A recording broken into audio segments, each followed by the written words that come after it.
저는 주일부터 부활에 대한 주제로 계속해서 말씀을 묵상하고 진행하고 있습니다. 부활이란 주제, 복음의 핵심 주제이죠. 여러분, 부활이라는 단어를 들으시면 어떤 마음이 드십니까? 부활주일, 계란밖에 생각이 안 나시나요?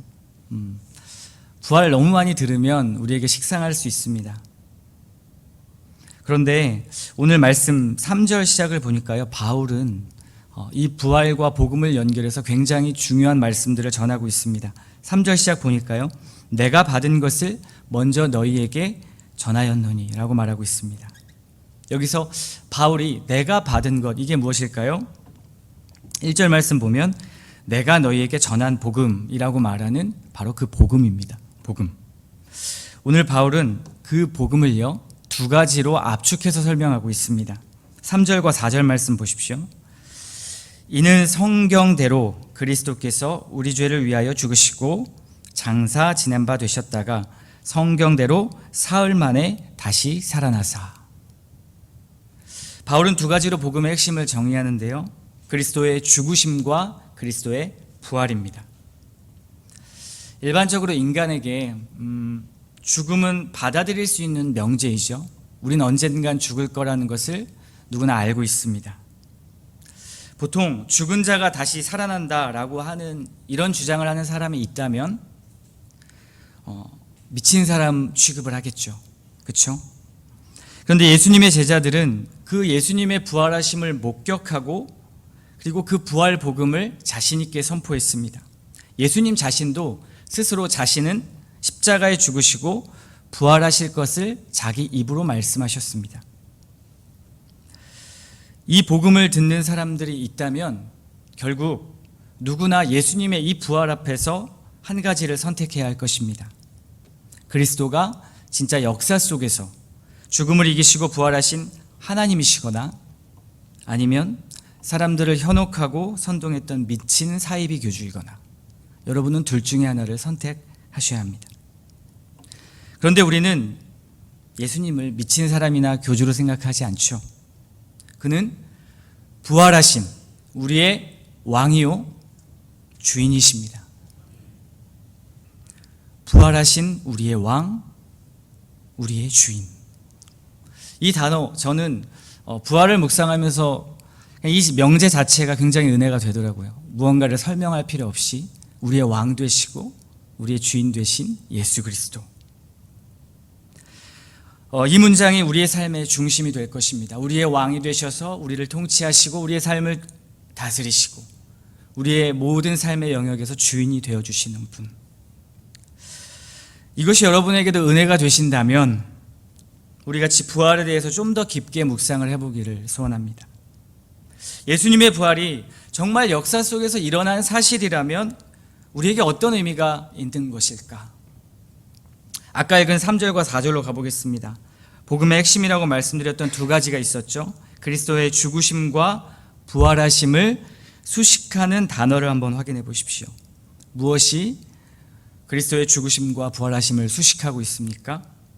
바로 성경대로라는 말입니다. 성경대로. 여기서는 구약 성경을 말하고 있겠죠. 성경은 끊임없이 누구를 가리킨다라고 우리는 알고 있습니까? 누가복음 24장 27절의 말씀에 보면 이렇게 나와 있습니다. 이에 모세와 모든 선지자의 글로 시작하여 모든 성경에 쓴 바 자기에 관한 것을 자세히 설명하시니라. 자기에 관한 것, 예수 그리스도이시죠. 44절도 말씀합니다.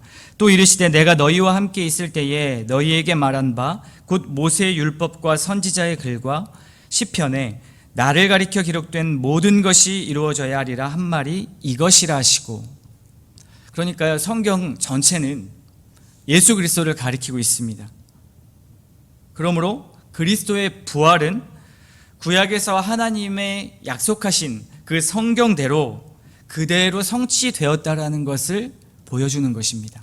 성경대로 그리스도의 죽으심과 부활, 구약의 역사 속에서 예언되었고 하나님의 약속이 바로 부활을 통해 이루어졌다라는 것입니다.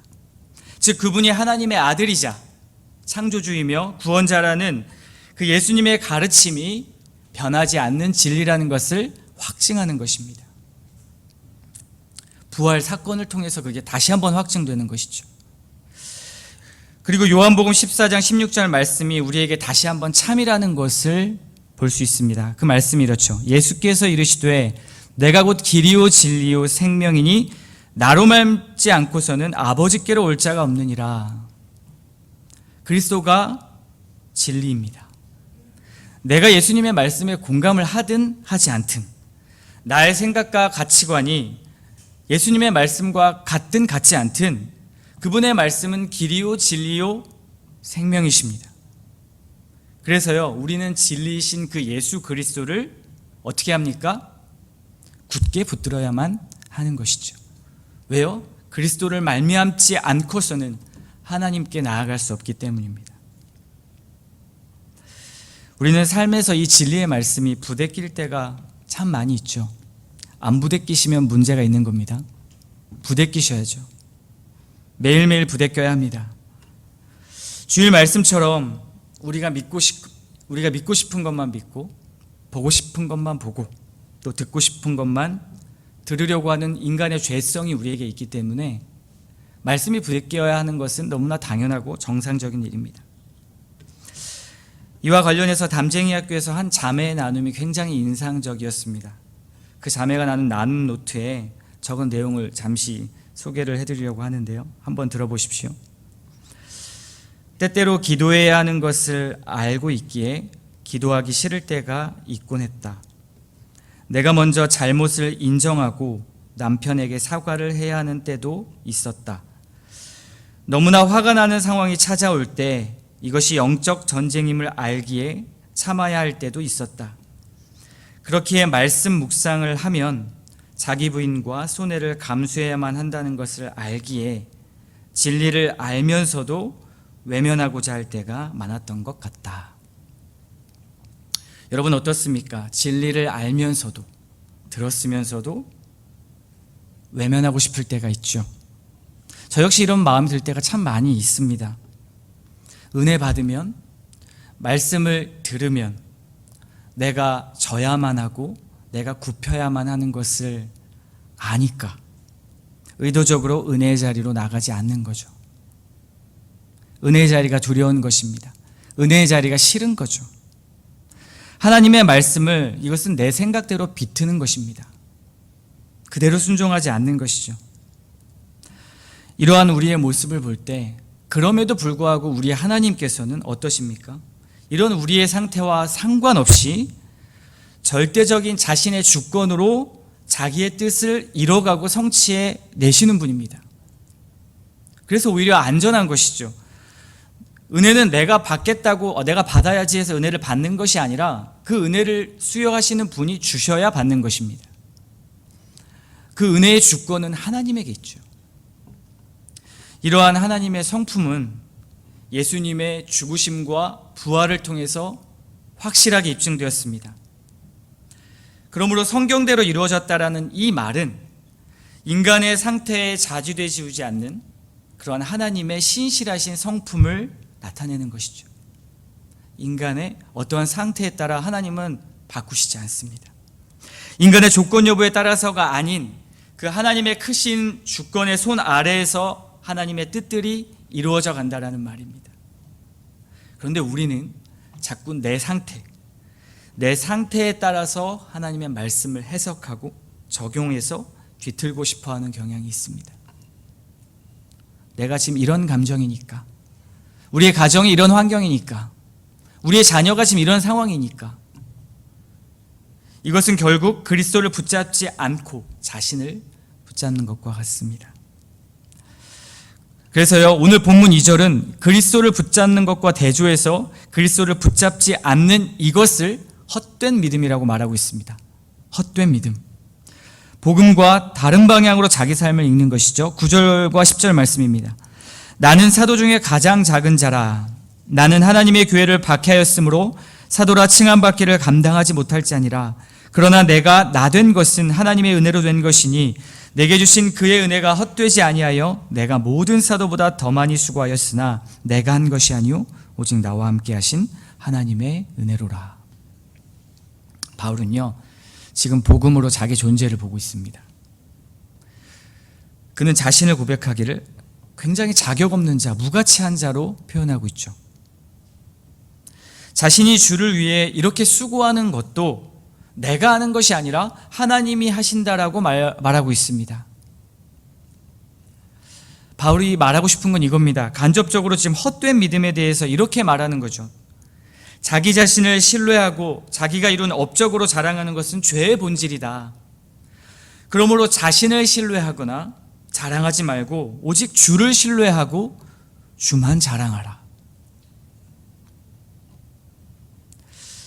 여러분, 그런 점에서 오늘 말씀 2절에 나타나는 구원, 그 구원은요, 나의 상태, 내가 한 일에 근거를 두는 것이 아니라 예수 그리스도의 상태, 그분이 하신 일에 근거를 둔다라는 것을 기억하십시오. 그래서 바울은요, 나의 나 된 것은 하나님의 은혜라고 고백할 수 있는 것입니다. 여러분, 나에게 근거를 둘 때, 신앙의 근거, 구원의 근거를 둘 때 어떤 일들이 일어날까요? 죄와 버타는 자신을 발견할 것입니다. 발견할 수밖에 없죠. 그리고 죄책감에 시달릴 것입니다. 또 내가 조금만 신앙생활을 잘하는 것 같으면, 순종을 잘하는 것 같으면 어떻습니까? 자기 공로의 교만에 빠질 수밖에 없습니다. 또 자기 전제의 함정에 빠지죠. 나는 옳아, 나는 잘하고 있어.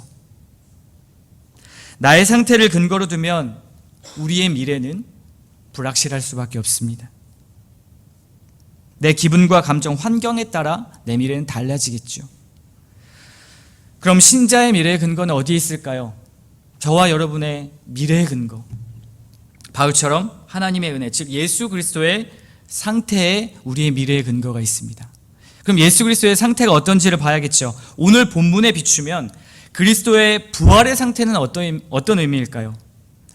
우리에게 확장해서 그 부활이 정말 우리의 미래를 긍정적으로 규정할 수 있을까요? 그거를 확인하는 것이 오늘 말씀의 목표입니다. 4절 말씀에 보면 하반절에 다시 살아나셨다라는 표현을 다시 한번 보십시오. 다시 살아나셨다. 이 문장은요, 원어적으로 보면 수동태의 문장입니다. 그러니까 예수께서 스스로 자기가 일어나신 것이 아니라 하나님께서 예수님을 죽은 자 가운데서 일으키셨다라는 뜻입니다. 그러니까 예수님도 일으키심을 받은 거죠. 신약 성경은 그리스도께서 죽은 자 가운데서 자기 힘으로 부활하셨다라고 말하고 있지 않습니다. 그렇다면 그 죽음을 이겨낸 힘의 근원이 어디 있는지를 한번 보십시오. 횃불 트리니티 신학교의 김진혁 교수님이라는 요새 아주 핫한 교수님이 계십니다. 그분이 사도신경을 강의한 책에 보면 이 부활과 삼위 하나님의 관계에 대해서 굉장히 탁월하게 설명한 부분이 있습니다. 제가 한 부분을 인용해서 읽어드리겠습니다. 들어보십시오. 죽을 수 없는 하나님과 죽어버린 예수 그리스도 사이가 완전히 단절되어 버린 것 같은 그때 성령께서 사랑의 끈으로 아버지와 아들 사이를 여전히 붙잡고 계셨습니다. 죽음은 사랑의 끈을 끊어놓지 못했고 오히려 사랑에게 죽음이 정복당했습니다. 그런 의미에서 죽음의 죽음으로써 부활은 삼위 하나님 모두가 참여하는 사건이었습니다. 성부께서는 성령과 함께 예수 그리스도를 죽음에서 일으키셨습니다.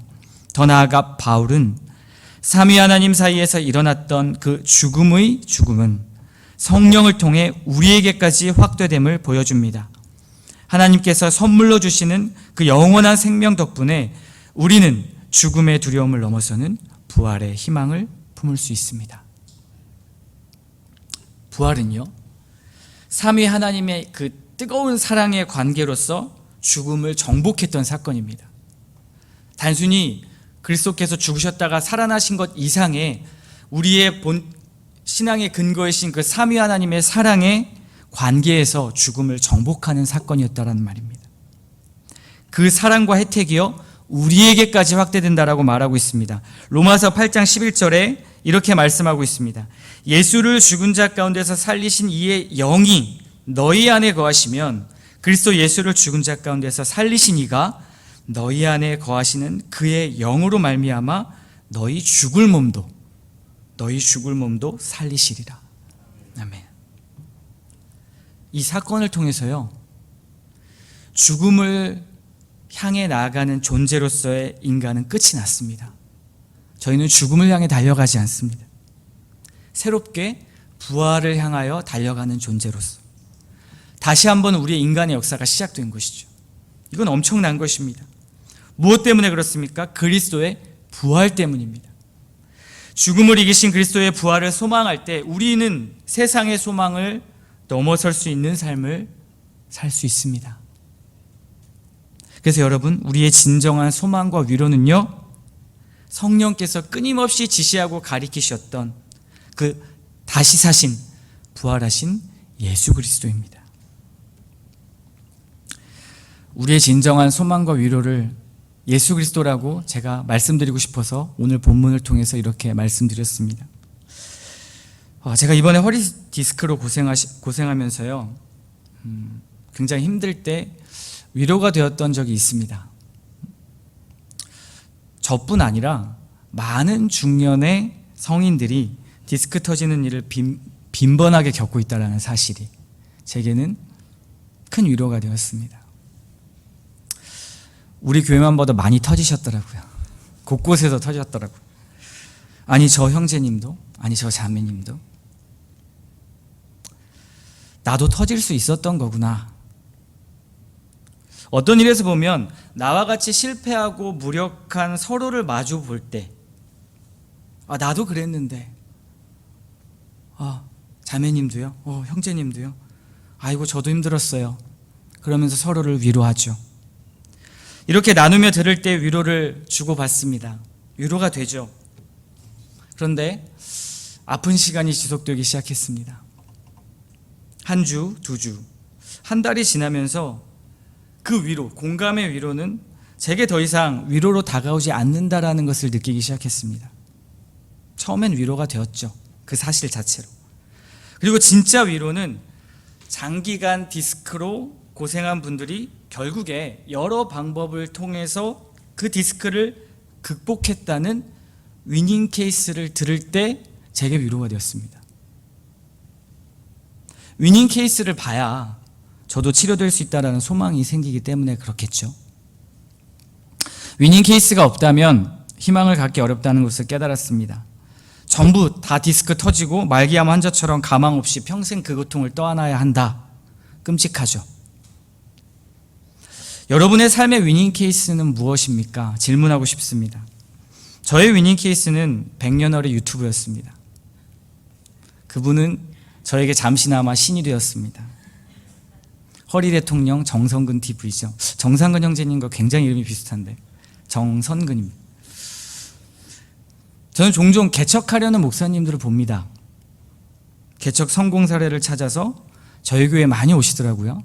저희 교회가 개척해서 성공한 케이스라고 생각을 하는 것 같습니다.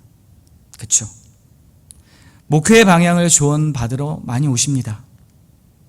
그분들은 위닝 케이스를 찾는 겁니다. 개척했다가 교회 문을 닫은 그 교회를 찾아가서 위로와 소망을 보지는 않겠죠. 그래서 우리는 삶의 전문가들을 찾습니다. 요리 전문가 백종원을 찾고 육아 대통령 오은영을 찾고 개척 전문가 박용주 목사님을 찾는 거죠. 물론 동병상련의 위로도 삶의 문제 앞에 전문가를 찾는 것도 의미가 있고 가치가 있습니다. 이건 매우 가치 있는 일입니다. 해야 됩니다. 하지만 이것이 궁극적이지 않다라는 게 문제인 거죠. 저는요 이제 허리가 조금씩 좋아지고 있습니다. 곰곰이 생각해 보니까요 언젠가 그 백년허리 영상 정성근 TV는 제게 더 이상 위로가 되지 않을 것이라는 생각이 들었습니다. 언젠가 제가 건강해지면 또 다른 문제들을 만날 거고 저는 또 다른 위닝 케이스를 찾을 겁니다. 저도 자녀들이 청소년기에 접어들면 우리 은영자매님처럼 속 썩으면서 그 아이의 사춘기를 바라봐야겠죠. 노년에 이르면 노후 걱정을 할지도 모릅니다. 그렇게 동병상련의 위로와 끝없는 위닝 케이스를 찾으면서 공고한 삶이 바로 인간의 상태인 것입니다. 이 인간의 상태에 근거를 두면 소망이 없습니다. 그래서 우리의 갈망은 어디로 향해야 할까요? 바로 궁극적인 위로 예수 그리스도이십니다. 그리스도는 이 모든 곤고함의 진정한 위로자라고 성경은 말하고 있습니다. 우리의 진정한 위닝 케이스는요, 우리의 궁극적인 문제, 죄와 죽음을 이기신 진정한 위닝 케이스 예수 그리스도이십니다.